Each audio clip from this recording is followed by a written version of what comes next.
Donc déjà, bonjour à toutes et à tous, bienvenue dans cette nouvelle vidéo concernant une interview, un échange avec Ivan Lebowski et Maxime Mitou de chez Synology. Donc déjà, merci messieurs d'être présents, ça me fait très plaisir de pouvoir échanger avec vous aujourd'hui. Et avant de commencer quand même, Merci à la vous. question qui brûle les lèvres de beaucoup de gens, parce que j'ai régulièrement le commentaire un peu partout sur mes diverses publications concernant votre marque, est-ce qu'on dit Synology ou Synology? Comment est-ce que vous le Alors, on prononcez? dit synologie. Comme ça, non synologie, synologie. Ok, très bien. Donc on prononce pas à l'anglaise, on prononce vraiment à la française et on ne met pas de D. On n'empêche personne de prononcer à l'anglaise, mais c'est vrai que nous, on prend la prononciation française qui est du coup synologie. Qui Ok, prédomine, c'est ça. très Un bien. beau Maintenant que J. c'est gravé dans le marbre, je vais être obligé de me mettre à jour. Merci beaucoup, messieurs. Alors, un petit peu de contexte concernant les questions que je vais pouvoir vous poser aujourd'hui. Les questions sont une compilation donc de questions que j'avais personnellement, mais aussi de questions qui reviennent très régulièrement, soit sur les commentaires de mes vidéos YouTube, soit au sein de la communauté Facebook que j'ai créée qui s'appelle Usagers de Synology en francophonie. J'ai eu du mal à pas dire le D. Qui compte à peu près 4800 membres que j'ai sondé donc avant notre interview pour essayer de recueillir un petit peu tout ce qu'ils avaient envie de vous demander. Puis après, j'ai essayé de trier et d'harmoniser un peu tout ça par thème pour qu'on puisse essayer d'avoir un petit fil conducteur. Voilà, pour que vous sachiez un petit peu d'où ça vient. Donc je vais déjà D'accord. vous laisser vous présenter pour que les spectateurs puissent savoir un peu qui vous êtes et ce que vous faites chez Synology. Très bien. Alors, bonjour, je m'appelle Maxime Mitou. Donc, je suis Sales Channel Manager chez Synology. Je suis en charge de la relation commerciale avec les distributeurs et les e-tailers. Donc, Synology est une entreprise basée sur un modèle indirect, c'est-à-dire que nous ne vendons pas directement aux clients, mais nous passons par un réseau de distributeurs et de revendeurs. Je m'assure sur le marché français de la bonne relation que nous entretenons avec les partenaires commerciaux, les distributeurs, mais également les e-tailers. Nous sommes donc focalisés sur le marché du B2B et du B2C. Je m'assure donc que les distributeurs détiennent les produits Synology et ensuite après qu'ils soient bien distribués dans le canal jusqu'au client final en passant par le e-tailer. Je m'assure de la disponibilité au global des produits Synology sur les plateformes e-tailer. Donc, Merci. si vous achetez un produit sur Amazon, sur Fnac, sur Darty, sur Boulanger, ça, c'est probablement grâce à Maxime. Ok, et donc si c'est en rupture de stock, c'est Maxime qu'il faut appeler. Je vous ferai des belles recommandations.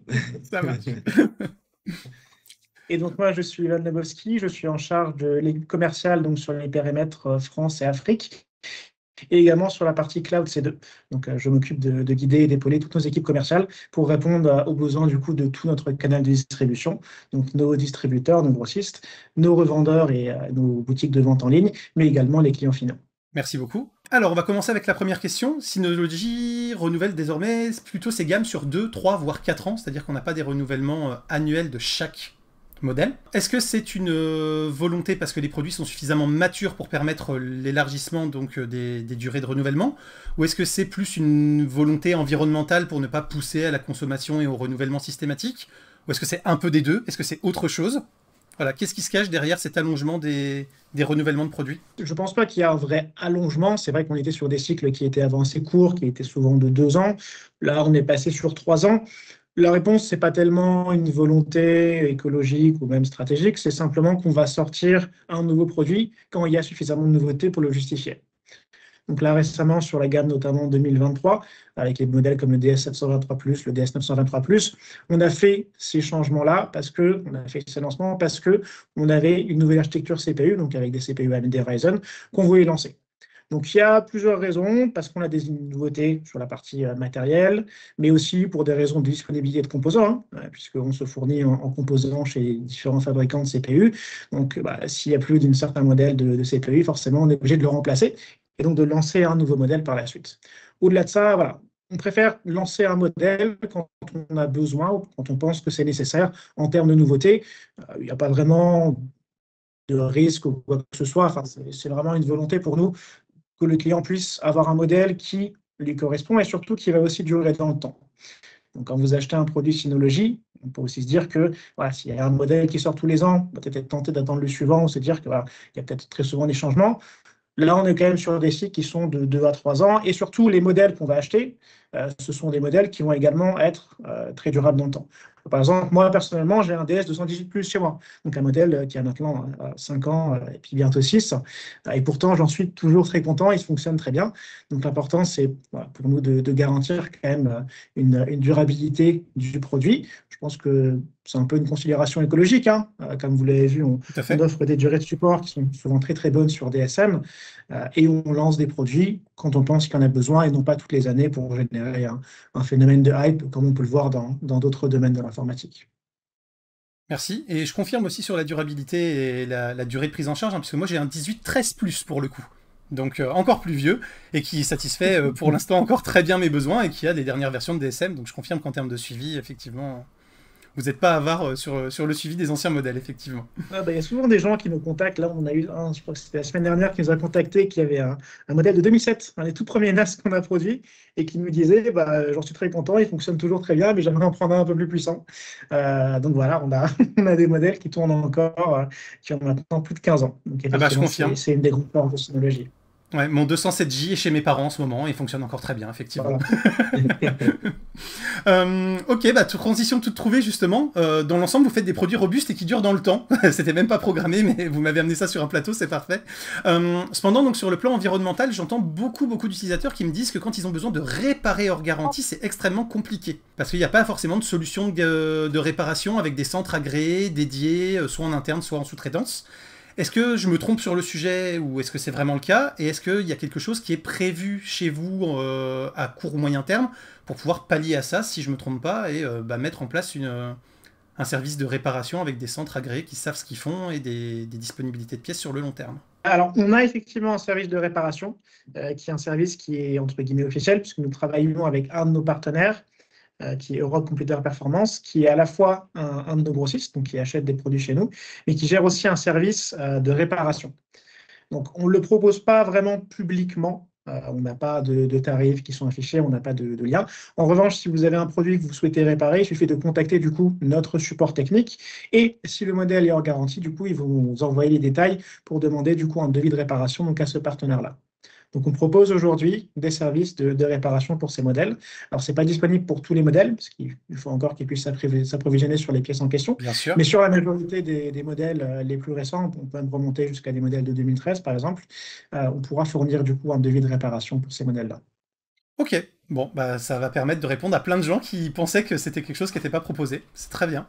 Donc il suffit juste de contacter Synology et vous faites l'entremetteur avec le service de réparation. Très bien. C'est ça. Super. Est-ce que vous auriez quelques axes sur le futur de la marque ou sur les futurs produits à nous partager, ou est-ce qu'il n'y a que des choses totalement confidentielles et que vous ne pouvez pas en parler? Oui, pas de souci. Je pense qu'on va faire l'exception aujourd'hui. Synology, nous avons donc été créés en 2000. Nous sommes aujourd'hui donc leader du marché du NAS et on est très populaire, bien évidemment, sur le segment B2C. Néanmoins, nous focalisons en fait depuis 2017 réellement sur le marché enterprise en commercialisant des offres réellement destinées à nos clients B2B avec des solutions de plus en plus évolutives.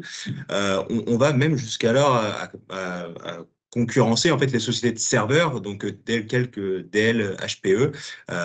Donc aujourd'hui, Synology n'est pas uniquement connu pour les DS Station, donc ce que nous allons mettre en fait le NAS sur le bureau, mais il va être également connu pour les gros racks que nous allons mettre dans les data centers. Donc c'est pour ça qu'aujourd'hui en fait, de plus en plus de grosses entreprises nous font confiance. D'ailleurs, la majorité des clients du CAC 40, ainsi que les marchés verticaux, les acteurs du secteur public, les hôpitaux, le marché de l'éducation s'appuie aujourd'hui sur les solutions Synology. On le voit aujourd'hui, on a de plus en plus de demandes de ce secteur et c'est vraiment le marché sur quoi on tend à évoluer et à se développer. Donc, dans notre quête vraiment de viser à atteindre en fait le plus grand nombre de clients possible, donc tant sur le marché enterprise, mais nous souhaitons également sur le marché du B2C, du grand public, arriver aujourd'hui avec des nouveautés. On souhaite vraiment toucher à tous les secteurs avec un focus plus B2C. Mais aujourd'hui, on sort également des nouveautés. Donc, par exemple, juste cette année, nous avons lancé pas mal de nouveautés. Nous avons lancé les caméras Synology. Donc, les caméras Synology, c'est, on va dire, ce qui va venir terminer, compléter la solution de vidéosurveillance Synology. Synology, depuis des années, est expert en vidéosurveillance avec les NAS de la gamme DVA, donc qui permettent effectivement de pouvoir diriger puis contrôler l'ensemble des périphériques de vidéosurveillance. Aujourd'hui, pour compléter cette solution, on arrive avec des caméras Synology.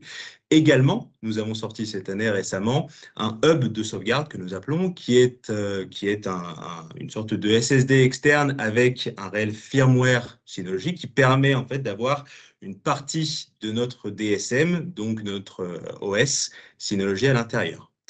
Aujourd'hui, donc, nous essayons et nous tenons à vraiment pouvoir englober le maximum de clients. Et puis, nous allons, voilà, en allant sur le B2C et également sur des nouveautés B2B et également sur des nouveautés B2C pour toucher au maximum de clients au possible. Nous innovons pour toucher au plus grand nombre. Pour revenir sur ce que disait Maxime, donc, quand on parle de hub de sauvegarde, c'est le produit qu'on a lancé assez récemment, il s'appelle BitDrive. BitDrive, c'est tout à fait. J'en ai eu un exemplaire.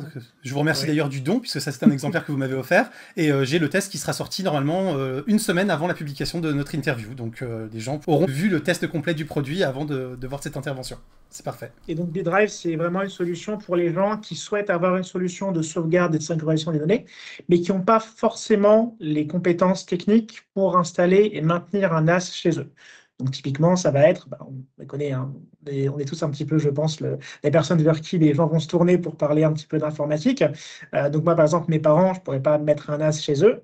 Par contre, un disque USB qui peuvent brancher sur leur PC, qui fait la sauvegarde automatique, ce serait typiquement le genre de choses qui va les intéresser. Donc, comme l'a dit Maxime, on a une stratégie qui est double, à la fois essayer de s'étendre un peu plus en termes de clientèle, donc pour toucher le B2B, les entreprises qui ont des besoins très avancés, et d'un autre côté, aller chercher un petit peu ces utilisateurs qui sont beaucoup moins techniques et qui n'ont pas forcément les compétences pour mettre et gérer un NAS chez eux. Donc ça va être le but de BitDrive. On va également avoir des nouveautés qui vont sortir sur ce même créneau bientôt. On ne peut pas en dire plus, bien sûr, pour le moment, mais gardez l'œil, on va dire, d'ici la fin d'année et le début de l'année prochaine.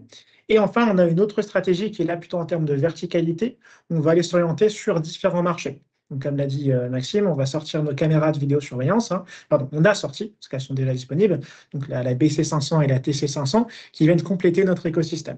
Donc, on va également essayer d'aller adresser différents niveaux verticaux sur différents types de marchés, la vidéosurveillance, en étant un, par exemple, pour essayer de compléter notre offre au maximum. Le but, c'est vraiment d'avoir un écosystème sur toutes les solutions qui se rapprochent plus ou moins du stockage, peu importe le type d'utilisateur ou le type de besoin qu'il y a derrière, que ce soit du stockage, du partage, de la virtualisation, de la vidéosurveillance. Très bien. Alors, juste deux questions qui n'étaient pas forcément prévues, mais sur lesquelles j'ai envie de rebondir. Pour BitDrive, j'ai été surpris que vous ne mettiez pas en place la possibilité de mettre un abonnement C2 en place pour avoir une sauvegarde 3.2.1 hyper accessible directement dans l'interface. J'ai trouvé que l'interface était super facile à utiliser, que le produit était vraiment bien pensé à ce niveau-là. Justement, moi, c'est clairement aussi le genre de choses que je pourrais mettre entre les mains de mes parents ou même de mes grands-parents pour qu'ils aient des sauvegardes. Et je leur programme le truc une fois, ils le laissent brancher sur l'ordi, ils n'y touchent pas et ça se gère tout seul. Mais j'étais vraiment surpris que vous ne poussiez pas la solution cloud maison pour avoir justement ce 3.2.1 qui se fasse automatiquement, où on puisse aussi aller utiliser dans le cloud. Est-ce que c'est quelque chose qui est prévu dans les évolutions? Est-ce que c'est quelque chose que vous n'avez pas du tout envisagé pour l'instant? Oui et non. On n'a pas prévu pour l'instant d'intégrer un service de cloud avec Synology C2 Storage. On a aujourd'hui une autre manière de sauvegarder son PC avec un service C2, qui est du coup C2 Backup. Donc, c'est le backup qui est notre service de sauvegarde, donc qui permet de sauvegarder son PC directement dans le cloud C2, qui est la plateforme de cloud public de Synology, qui est hébergée en Europe. Donc, on n'a pas prévu à l'heure actuelle d'intégrer C2 sur BitDrive. Par contre, ce sont des choses qu'on considère pour d'éventuels autres produits dans cette gamme, du coup, plus orientée B2C, dont on ne peut pas encore parler pour l'instant. Okay. C'est effectivement des choses qui ont du sens et c'est des choses dont on va parler dans le futur. Très bien. Et par rapport à tout ce qui était B2B, pour le coup, j'ai eu pas mal de gens qui m'ont dit que dans leurs entreprises, ils avaient des fois des baies assez peu profondes et que y a un concurrent que je ne vais pas citer à vous qui n'a que des serveurs rack qui sont compatibles parce qu'ils ne dépassent jamais les 55 cm de profondeur, ce qui n'est pas le cas des produits Synology, des produits HPE que vous avez cités ou des choses comme ça. Est-ce que c'est prévu d'avoir des serveurs rack qui puissent intégrer des baies un peu plus modestes ou est-ce que c'est pas du tout dans votre ligne de développement à venir? On a des serveurs rack qui sont assez courts, hein. Alors, il faudrait que je vérifie les dimensions exactes, mais il me semble de mémoire que les RS 822 et 822 RP+, ainsi que le RS 1221+, sont tous les trois prévus pour justement être installés dans des racks qui sont plus courts. Alors, je vous invite à aller vérifier les dimensions J'irai exactes vérifier parce que sur c'est pas non plus les site. gammes que je connais le mieux, effectivement. J'ai pas les dimensions en tête, malheureusement, sur tous les produits, mais je sais que ceux-là, justement, sont plus courts et peuvent être installés dans des racks qui sont du coup plus courts. Au-delà de Ok. ça, non, on n'a pas prévu de se focaliser sur ce type de besoins. C'est quand même des besoins qui sont assez niches. On a des produits qui, je pense, y répondent. Euh, mais les autres modèles rack qu'on a sont plutôt prévus, on va dire, pour des entreprises de taille moyenne ou de grande taille qui ont généralement une salle de serveur dédiée. Question un peu plus technique maintenant qui vous concerne directement, même si vous n'en êtes pas tributaire. Récemment, il a été annoncé une réduction drastique des temps de support des noyaux Linux à 2 ans au lieu de 6 précédemment. Est-ce que vous pensez que ça va avoir un impact important sur DSM et le maintien des anciens modèles de NAS? Ou est-ce que pour vous, c'est quelque chose qui est tout à fait gérable pour maintenir la continuité de service malgré tout? Alors, c'est une très bonne question. On a vu également quelques articles qui ont été publiés là-dessus. Là, malheureusement, je n'ai pas de réponse ferme parce que ce n'est pas nous, au niveau local, qui gérons ce genre de choses. Tout le développement logiciel est fait par Taïwan. À ma connaissance, ça n'impacte pas notre stratégie de support sur DSM. Néanmoins, je n'ai pas de confirmation ferme là-dessus ni d'engagement, donc je préfère pas me prononcer pour le moment. Donc ça pose quand même une question qui va mériter d'être étudiée, quoi. Ça marche. Absolument, mais ce sera des sujets dont on va discuter et on apportera une réponse à l'ensemble des clients sur ce sujet-là. Pareil, toujours sur la partie développement logiciel, avec DSM7, on a assisté à beaucoup de suppression de prise en charge de tout ce qui était périphérique USB ou périphérique externe. Est-ce qu'il y a une raison particulière pour ce choix, après plus de 10 ans avoir laissé cette possibilité aux usagers? Parce que moi, je vois régulièrement des usagers qui pestent un peu contre ça, à ne plus pouvoir utiliser leur dongle Wi-Fi, à ne plus pouvoir utiliser certains accessoires pour de la domotique qu'ils avaient l'habitude d'utiliser, et qui, à cause de ça, ne font pas les montées en version, donc gardent des systèmes qui sont potentiellement plus vulnérables, etc. Alors, effectivement, on aimerait bien sûr tout prendre en charge, hein.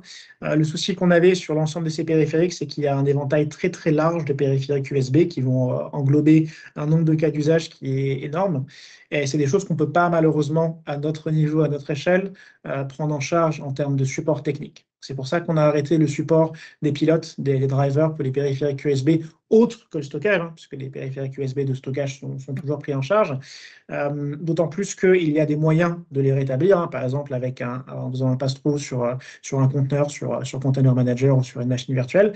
Donc, c'est des choses que les gens peuvent récupérer néanmoins. Alors, ça demande effectivement un peu de bidouille, c'est moins pratique qu'avant.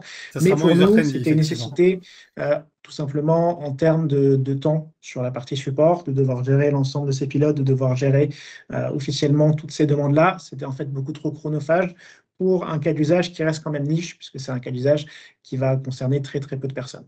Alors, pour le coup, usage beaucoup moins niche, tout ce qui est Media Center. Audio station et vidéo station sont quand même clairement pas du tout au niveau des attentes des utilisateurs en 2023. Il faut quand même dire les choses comme elles sont. Alors que vous avez des paquets comme Synology Office par exemple, qui sont des exemples de fonctionnement ultra efficaces et hyper faciles à mettre en œuvre par rapport à ce que vos concurrents proposent. Vous avez à côté de ça aussi DS Photo qui a été mis à jour très récemment pour revenir au niveau de ce qu'on peut attendre comme solution. Est-ce que c'est prévu de faire évoluer des audiostations et vidéostations pour revenir au niveau de ce qu'on peut attendre, ou est-ce que c'est une vraie volonté, là encore, de pousser des paquets tiers comme des Plex ou des MB et de se reposer sur ces solutions qui marchent très bien plutôt que des solutions internes à Sino? Alors, ce n'est pas une volonté de s'appuyer sur des paquets tiers, hein, puisque c'est par définition des paquets tiers, ce n'est pas nous qui allons les développer. Mais effectivement, de ce qu'on a remarqué, c'est qu'il y avait beaucoup d'utilisateurs, notamment sur la partie média, qui fait confiance à Plex, Jellyfin, MB, donc des solutions tierces. Nous, c'est vrai que ce n'est pas quand même notre métier principal. On a quand même un éventail de solutions qui est très très large, et continuer à pousser une solution qui est quand même assez niche sur le marché, tout du moins, parce qu'il y a beaucoup de gens qui utilisent des solutions tierces, c'est assez peu intéressant pour nous. Donc, on continue à prendre en charge ces paquets, on continue à leur apporter des mises à jour, effectivement, qui sont beaucoup plus rares, de sécurité et de fonctionnalité, mais c'est effectivement, depuis quelques années, plus notre focus principal. Donc, aujourd'hui, on propose ces solutions qui sont les solutions basiques, qui, on va dire, vont faire le job pour une certaine partie des utilisateurs qui veulent faire ce genre de choses. Mais pour ceux qui veulent aller plus loin, effectivement, on a notamment Plex qui est disponible sur le centre de paquets. On a aussi la possibilité d'avoir l'ensemble des solutions qu'on a citées précédemment qui vont tourner sous Container Manager, donc anciennement Docker. Donc, on a également une communauté qui va fournir des paquets qui peuvent être installés, paquets tiers. Donc, effectivement, on a moins de motivation, on a moins d'intérêt à aller se focaliser sur ce type de marché, puisqu'il y a des solutions qui existent déjà. Ce sont des gens dont c'est le métier principal, c'est leur offre et leur service principal, donc ils vont forcément être plus efficaces que nous sur cette partie-là. Donc notre but, voilà, c'est fournir un outil de base qui fonctionne, et si jamais les gens veulent aller un peu plus loin, on a quand même des solutions tierces qui sont disponibles dans notre centre de paquets ou via différentes méthodes. Ok, et donc par contre, le fait de développer Synology Office et de le pousser beaucoup, c'est toujours pour la partie B2B pour le coup, qui voudrait internaliser avec des solutions, où là, vous voulez avoir la main complète pour être sûr qu'en termes de sécurité, en termes d'intégration, ça soit absolument parfait et que... C'est peut-être ça qui justifie la différence de traitement entre... Absolument, absolument. Synology Office, on a en fait des statistiques d'utilisation des paquets. Hein. Bien sûr. Et Synology Office est beaucoup, beaucoup plus utilisé. Aujourd'hui, il y a de plus en plus d'entreprises qui se rendent compte que avoir un service comme Microsoft 365 ou Google Workspace, ça marche bien, mais ça veut dire qu'il faut mettre ces données dans un cloud qui est public. Donc, on n'a pas la possession nécessairement de ces données. On est dépendant de ces acteurs du cloud. Et donc, ils vont rechercher une solution plutôt locale qui va leur permettre de conserver leurs données et donc leur confidentialité. Et pour ces personnes-là, ils ont quand même besoin d'un outil qui va leur permettre de les accompagner. Et c'est pour ça qu'on va travailler, qu'on continue à travailler sur Synology Office. Une autre raison, c'est qu'on utilise aussi nous-mêmes en interne. Hein. Donc, c'est vrai que c'est beaucoup plus facile pour nous en tant que développeurs. Je parle pour nous en tant que Synology, hein, pas nous personnellement. Mais en tant que développeur, forcément, quand on va aller utiliser quotidiennement ces outils-là en interne, ça nous permet aussi d'être beaucoup plus réactifs et beaucoup plus, on va dire, intéressés par le rajout de fonctionnalités dont on a nous-mêmes besoin. Donc voilà, Synology tourne sous Synology Office. Parfait. Bah, en même temps, on n'est jamais mieux servi que par soi-même, effectivement. Très bien. Exactement.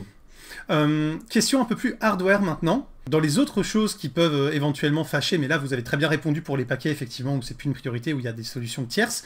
Là où il n'y a pas forcément de solutions tierces, c'est sur la partie hardware débit, où Synology se cantonne toujours à des connexions à 1 gigabit par seconde de base, même sur des modèles plus, et où il faut forcément passer sur du 10 gigabits, qui a un certain coût, et pour des utilisateurs, entre guillemets, justement, customer, le 10 gigabits ne se justifie pas forcément, parce qu'on n'a pas forcément de switch à 10 gigabits à la maison. Par contre, on a beaucoup de gens qui maintenant sont équipés en 2,5 ou en 5 gigabits. Est-ce qu'il est prévu dans les prochains renouvellements de standardiser au minimum le 2,5 gigabits, aussi pour dire quand même que ça vous permettrait de revenir là où tous vos concurrents sont à 2,5 aussi, quoi. Alors ça, c'est une question qu'on nous pose beaucoup. Et je suppose que ce n'est pas vous en France ou en Europe qui décidez de ça, bien sûr. Voilà, mais... c'est pas nous, bien sûr, qui avons fait ces choix. En revanche, je peux vous expliquer un petit peu ce qu'on a mis en place depuis, puisque les gens disent qu'on ne fait pas du tout ce genre de choses, alors que ce n'est pas, je pense, totalement vrai. Okay. On a lancé pour tous les modèles donc de la gamme 2022 et 2023, pour tous les modèles donc en débit aussi, donc par exemple des modèles comme le DS1522+, le 923+, le 723+, on a lancé une carte d'extension qui est effectivement une carte 10 Go, qui est la E10G22-T1-mini.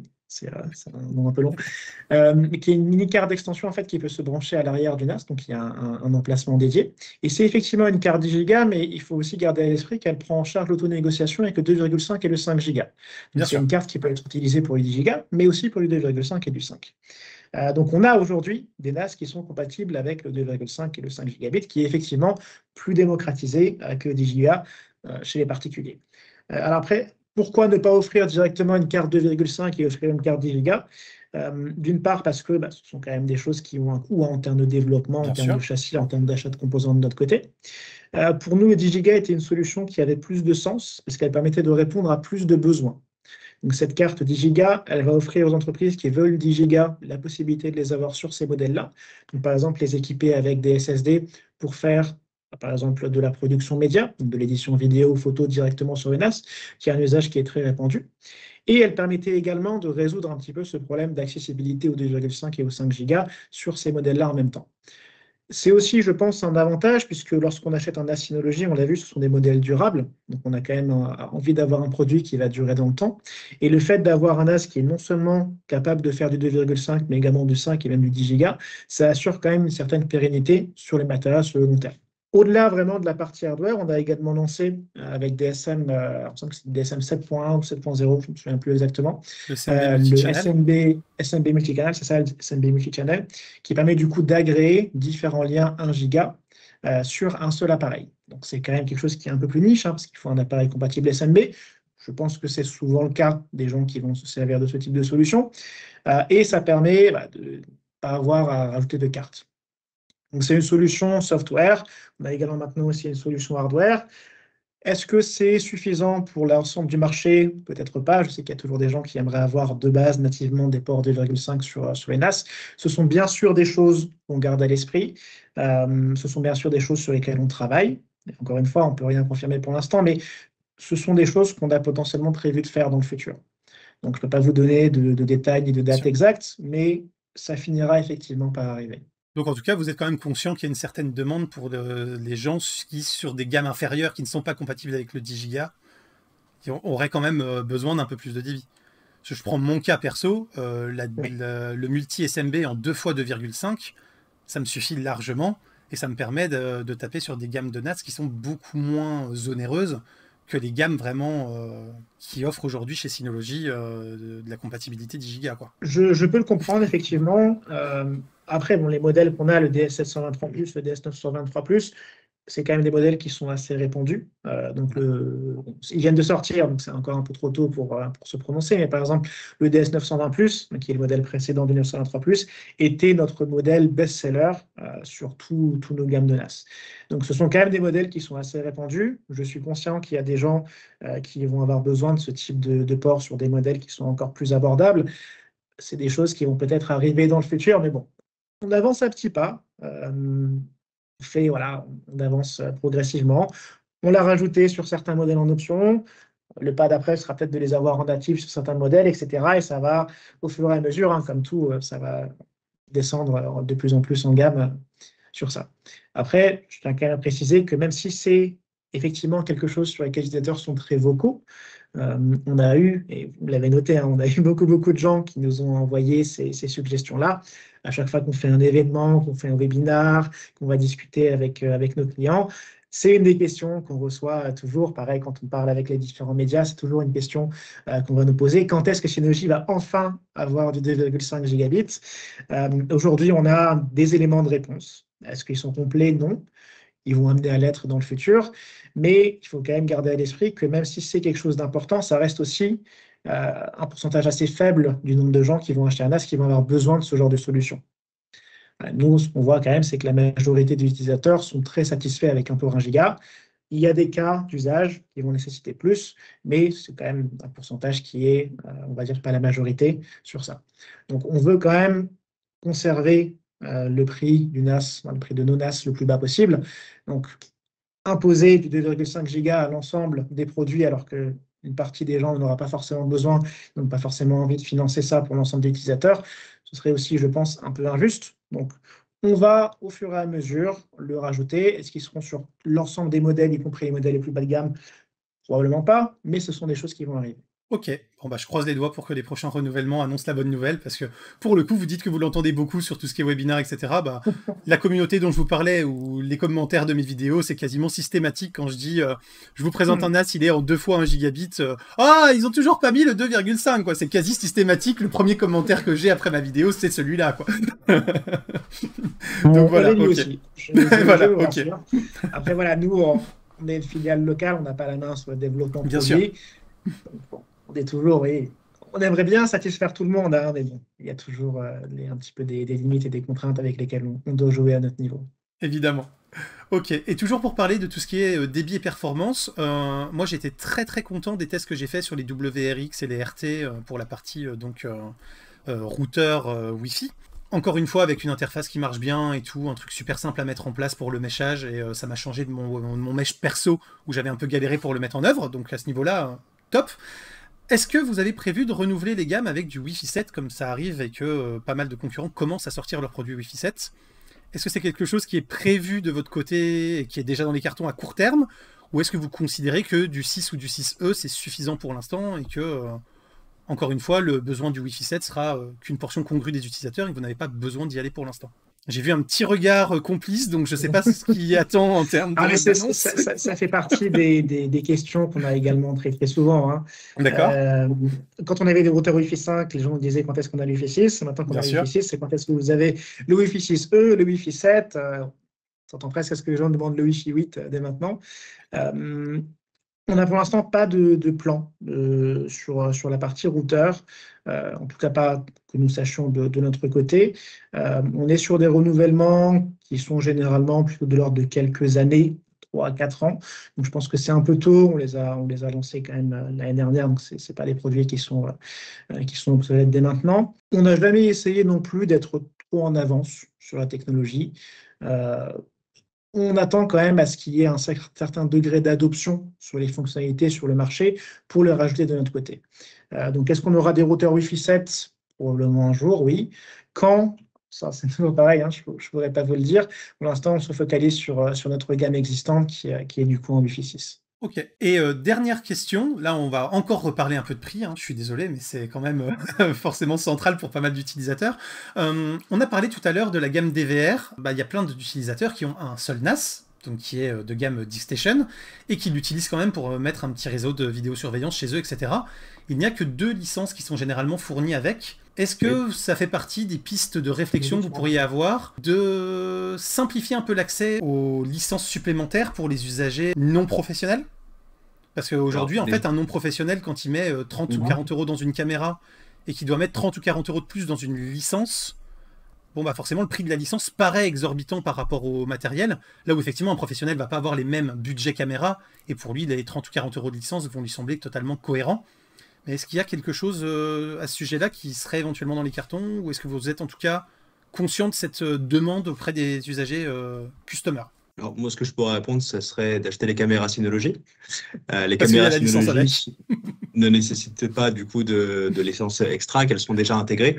Donc, effectivement, avec les licences Synology, ça te permet du coup de ne pas utiliser de licences externes. Donc, nous avons 2 types de DVA. Sur les deux DVA, vous avez du coup la différence, ça va être sur les tâches que vous pouvez effectuer. Sur le plus petit NAS, vous pouvez effectuer 2 tâches au même moment. Donc voilà. Et également avec les DVA, vous pouvez faire de la reconnaissance faciale. C'est un des atouts par rapport aux autres NAS. Avec les NAS Synology, vous pouvez bien évidemment faire de la vidéosurveillance, car nous avons dans notre paquet l'application Surveillance Station. Avec la gamme DVA, ça vous permet d'aller encore plus loin dans la vidéosurveillance, donc notamment avec la reconnaissance faciale. Donc nous avons 2 DVA, donc le plus petit 2 baies, le plus gros 4 baies. La différence donc, sur les tâches en instantané, 2 pour le premier. Pour l'autre, vous pouvez jusqu'à 12 tâches en instantané. Et avec les 2, vous pouvez faire de la reconnaissance faciale, donc qui est vraiment un atout supplémentaire. Mais aussi de la reconnaissance de plaques d'immatriculation, ce genre de choses. C'est des fonctionnalités assez intéressantes. Et Maxime, d'ailleurs, là, on a des caméras actuellement, mais est-ce que ce sera les seules qu'on va avoir? Non, donc bien évidemment, ces caméras, ce sont donc, du coup les premières caméras Synology. Comme je l'ai expliqué en introduction, nous sommes experts dans la vidéosurveillance de par nos DVA, donc nous sommes présents sur ce marché depuis très longtemps. Aujourd'hui, on arrive avec de nouvelles caméras, mais ce n'est que le début. Nous sommes plutôt aujourd'hui sur le segment B2B, donc nous sommes plutôt sur des caméras destinées plutôt à un usage pour les entreprises, pour les PME, etc.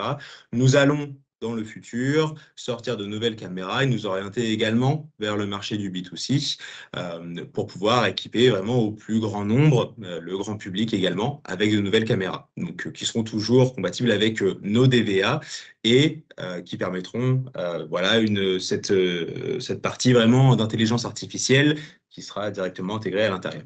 Voilà. Quand on parle c'est vrai que le marché B2C et le marché B2B sur les caméras de vidéosurveillance sont assez différentes. Là, les caméras, donc les BC500 et TC500 qu'on a sortis, sont des caméras plutôt orientées, on va dire, PME, même si on a vu certains particuliers les déployer. Hein. C'est les caméras qui ont quand même un certain coût, 5 mégapixels, de la vision nocturne, c'est quand même assez haut de gamme. On a prévu, comme l'a dit Maxime, hein, des caméras plus orientées voilà, B2C avec des besoins comme des caméras sur pied, des caméras compatibles Wi-Fi. Alors, pas de promesse pour l'instant, parce que c'est bien sûr des choses qui sont en construction, mais c'est le genre de choses auxquelles on va s'intéresser plutôt sur la gamme B2C. Et puis, comme l'a dit Maxime, hein, sur les modèles DVA comme le 1622, qui est pour moi un modèle parfait hein, pour le B2C.